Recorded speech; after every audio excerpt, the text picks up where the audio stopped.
Hey, Michigan DUI lawyer.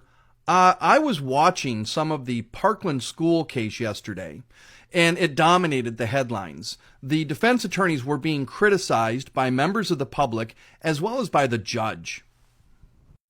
This dovetails nicely with a lot of the comments that I get because I represent people accused of drinking and driving and represent people accused of more serious crimes. Oftentimes people say, well, I hope this happens to your kids.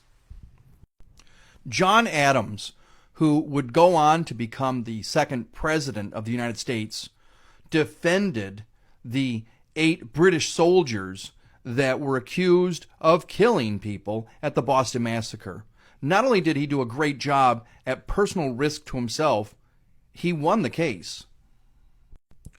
Only 2 of the British soldiers were convicted of manslaughter. The other 6 were acquitted, and the 2 that were convicted had a reduced sentence.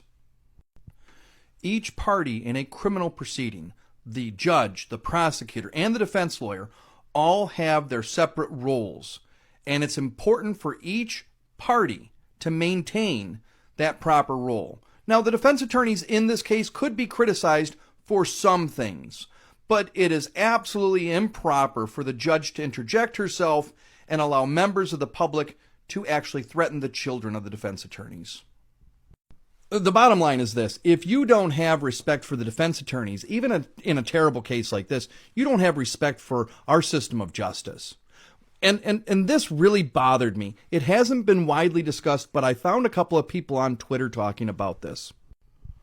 While the judge was openly hostile and yelling at the defense attorneys, she went over and hugged every member of the prosecution team at the conclusion of the case.